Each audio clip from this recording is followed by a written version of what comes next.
আলাইকুম। আমি Tanjina. Welcome to my channel. আশা করি সবাই ভালো আছেন। বাঙালির সাথে মাছের সম্পর্ক খুবই গভীর। বিভিন্ন পদের মাছ লাগবেই। মাছ আমি সামান্য গরম পানি দিয়ে ধুই, তাই হিটার অন করে দিলাম। প্রথমে আমি মাছের রক্ত পানিটা ক্লিন করি।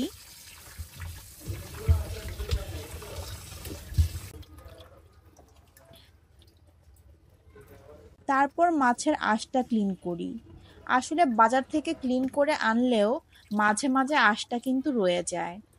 তারপর কয়েকবার ধুয়ে লবণ দিয়ে হালকা গরম পানিতে ধুয়ে নিই।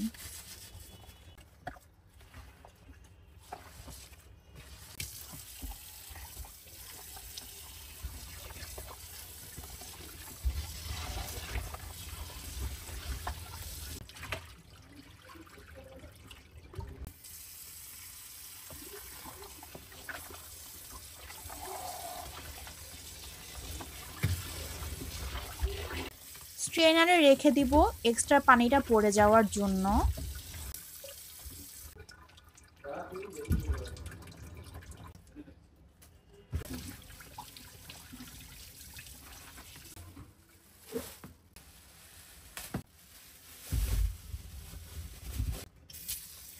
চিংড়ি মাছের মাথার ময়লা আর গায়ে যে একটা রগ থাকে ওইটা আমি ক্লিন করে নিব। চিংড়ি মাছ লবণ গরম পানি দিয়ে আমি ধুই না।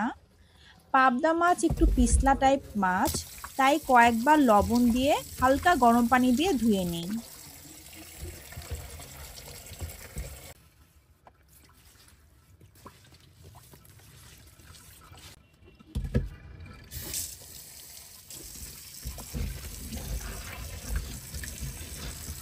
এই কোরাল আস্ত নিয়ে আসা হয় তান্দুরি করার জন্য। ভালো মতো বাহিরে ভিতরে লবণ দিয়ে ক্লিন করে নিব। এক্সট্রা আঁশগুলো চামচ দিয়ে উঠায় নিব।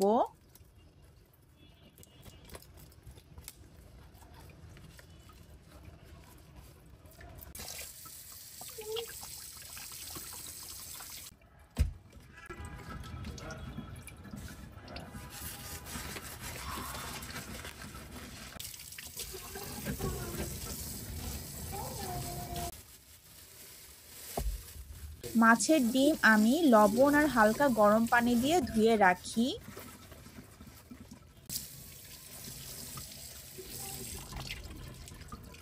সুরমা মাছ এনেছি বারবিকিউ খাওয়ার জন্য। কক্সবাজারে খেয়েছিলাম, এত মজা লেগেছিল।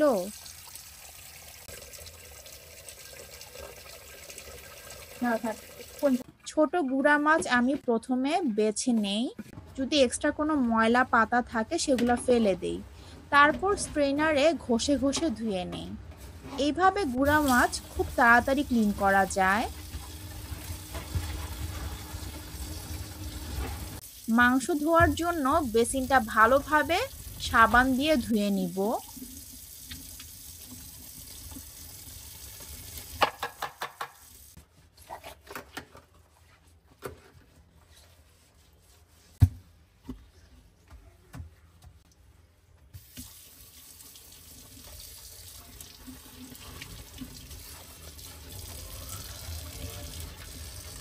মাছের মতো মাংসের রক্ত পানিটাও ক্লিন করে সামান্য গরম পানি দিয়ে ধুয়ে স্ট্রেনারে নিয়ে নিব।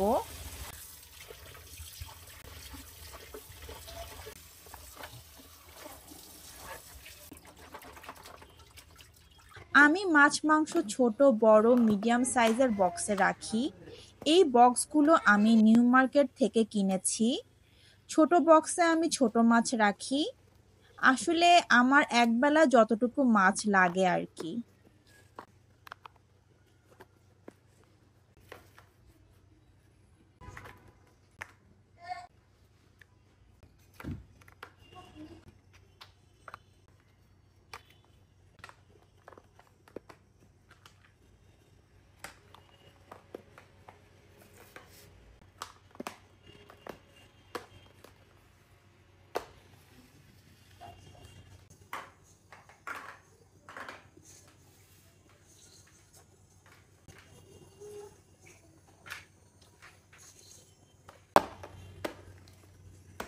যে মাছগুলো বড়, যেমন রুই, কাতল, এই মাছগুলো আমি বড় বক্সে ছোট ছোট পলিথিনে মুড়ে রাখি।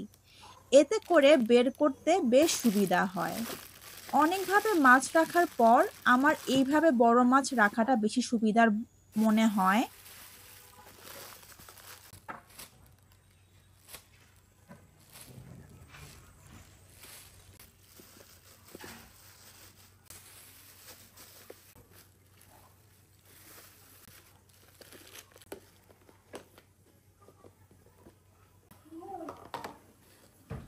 সুরমা আর কোরাল মাছটা একদিনে আমার যতটুকু লাগবে ওইটুকু হিসাব করে আমি বক্সে রাখবো।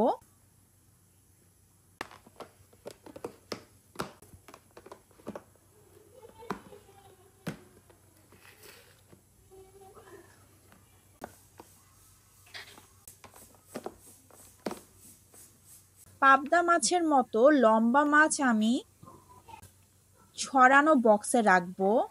এক ভাগা বক্সে রেখে তার উপরে পলিথিন দিয়ে আরেক ভাগা রাখবো।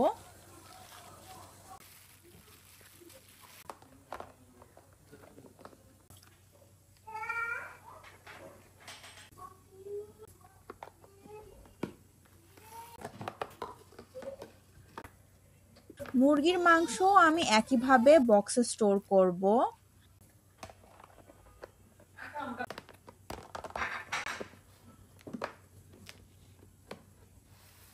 দেশি মুরগি এক পিস আলাদা আলাদা করে বক্সে রাখবো, এতে করে বের করতে খুব সুবিধা হয়। এবার ফ্রিজে সবগুলো বক্স গুছিয়ে রাখবো।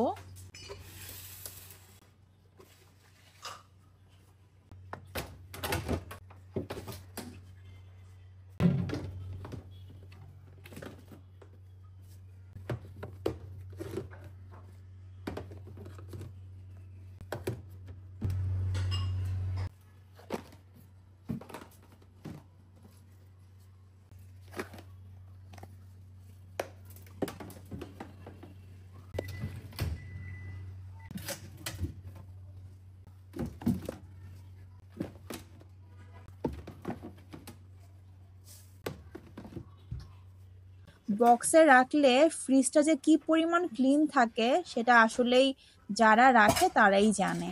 এবার সকল ময়লা স্ট্রেইনার আর বড় বাটিগুলো ধুয়ে বারান্দায় রোদে শুকাতে দিব। হ্যান্ড গ্লোভসটা আমি কিছুক্ষণের জন্য সাবানে একটু ভিজিয়ে রেখেছিলাম, এটাও আমি ধুয়ে বাইরে রোদ দিব।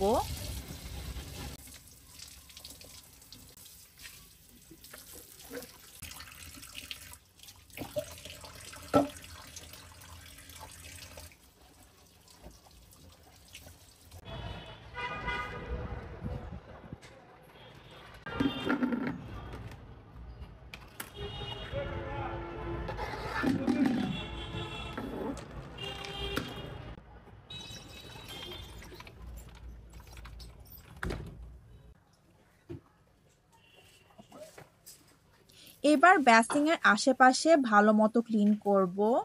আমি কিন্তু বেসিনের আশেপাশে গরম পানি দিয়েই ক্লিন করি।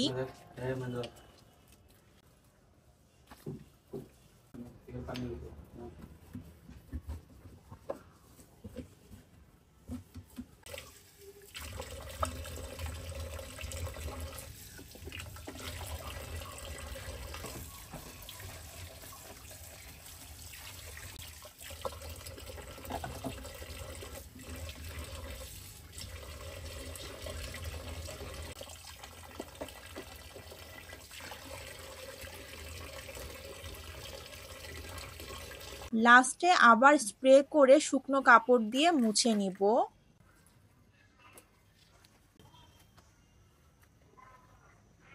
পুরো কাউন্টার টপটাও ভালো করে একবার স্প্রে করে মুছে নিব।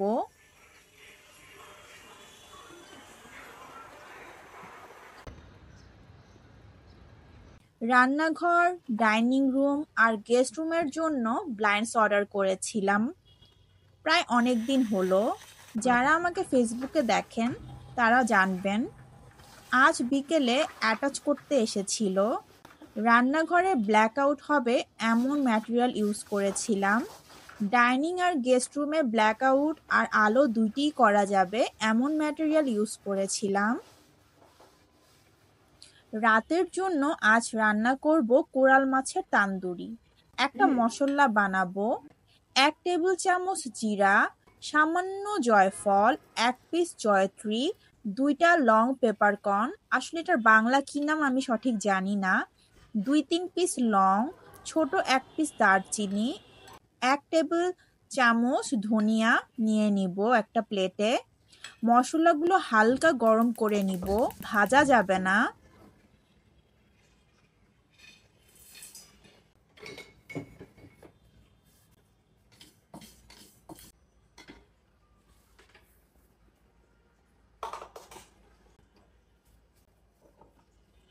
তারপর গ্রাইন্ডারে গুঁড়া করে নিব। এর মধ্যে আমি 1 টেবিল চামচ কাসুরি মেথিও ইউজ করব।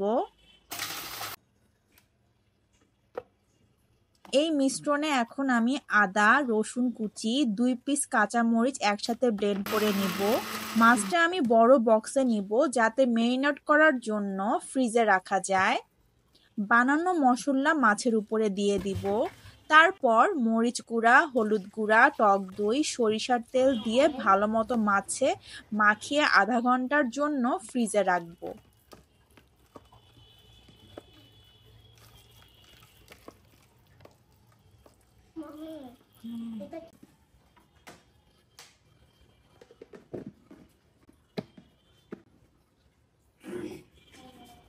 নান বানাবো তাই 3 কাপ ময়দা, 1 চা চামচ বেকিং পাউডার আর বেকিং সোডা, হালকা গরম দুধ, এখানে আমি 3/4 কাপ ইউজ করেছি, মধু 2 tablespoon, olive oil 3 tablespoon আর সামান্য টক দই দিয়ে ডোটা বানিয়ে নিব। ডো বেশি নরম বা শক্ত করা যাবে না।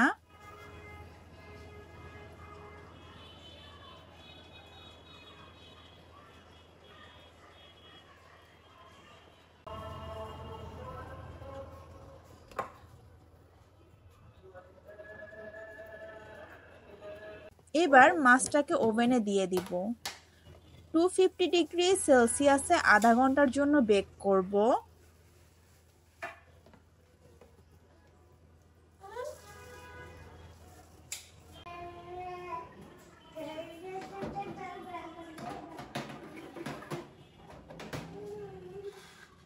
একটা নান বানানোর প্যান কিনেছিলাম।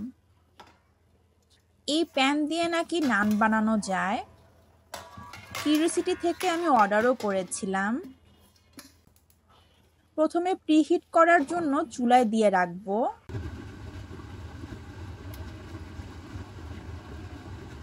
ডোগুলো ছোট ছোট পিস করে কেটে নিব।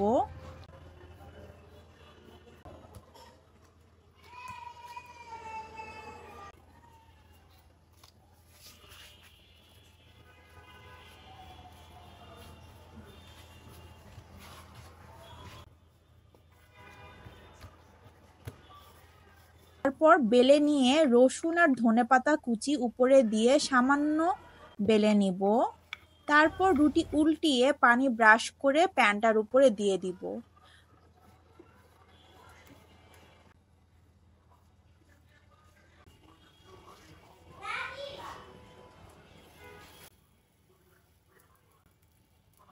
বাট নানটা না ফুলতেছিল না। উল্টিয়ে দেওয়ার পর সুন্দর কালার এসেছিল, বাট নিচের দিকে পুড়ে গেছিল।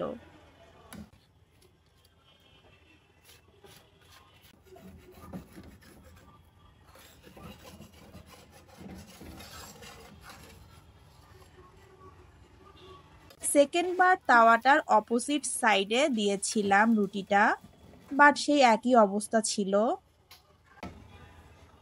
কিন্তু লাস্টের নানগুলা খুবই ভালো হচ্ছিল।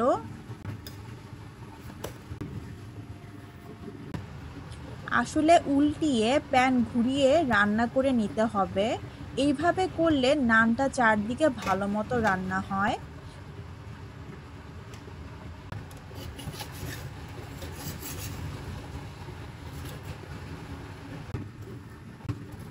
সালাদ বানানোর জন্য শসা, টমেটো, কাঁচামরিচ আর ধনেপাতা কেটে নিব।